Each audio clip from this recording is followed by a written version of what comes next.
Iya.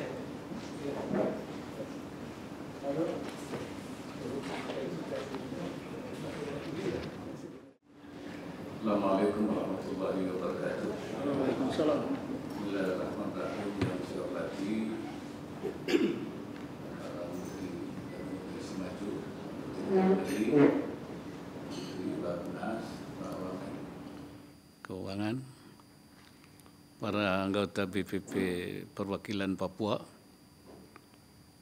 Kepala Sekretariat BPP Papua dan Papua Barat, para pejabat dan peserta rapat sekalian.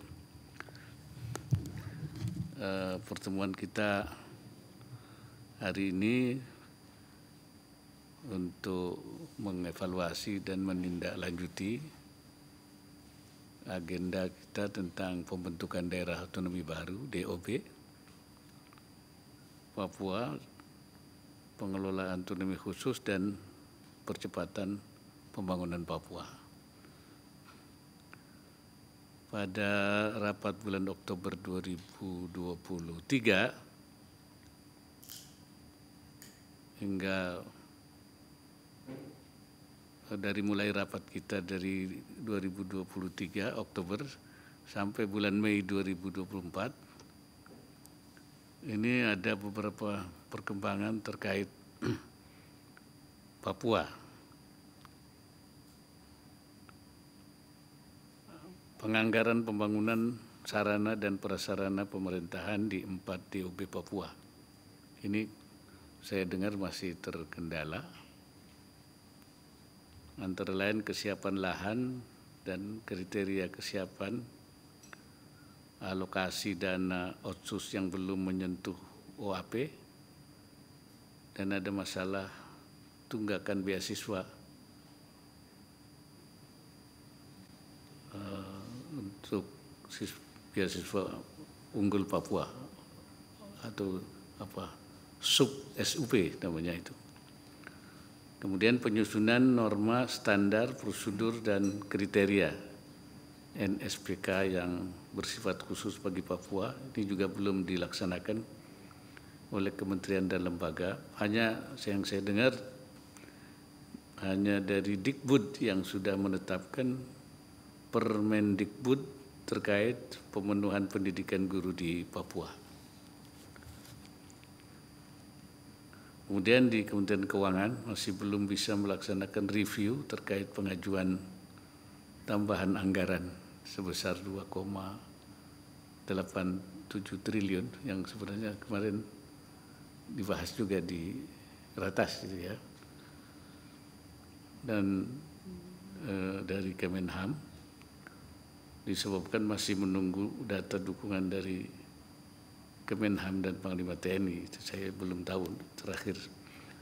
Kemudian anggaran tambahan untuk pembangunan sarana prasarana keamanan di DOB seperti Polda, Kodam, Korem, Kodim. Kemudian rencana aksi percepatan pembangunan Papua RAPPP 2025-2029, pembuatan sistem informasi percepatan pembangunan Papua SIPP, pembentukan dan rekrutmen anggota kelompok kerja Pokja BPP saat ini juga masih dalam progres. Untuk itu saya nanti mempersilahkan anggota BPP, para anggota perwakilan Papua juga untuk melaporkan.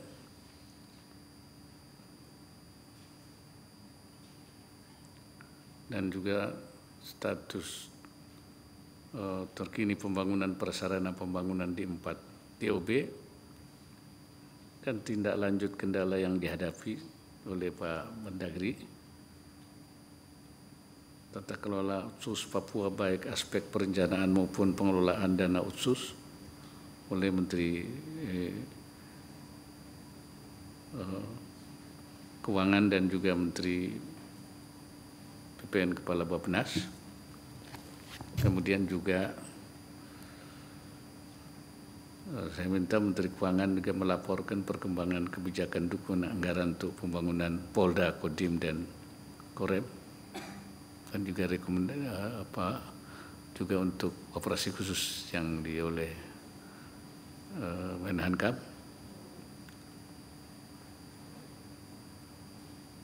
dan juga rekomendasi kebijakan isu strategis yang perlu diambil yang disampaikan oleh 6 anggota PPP perwakilan Papua.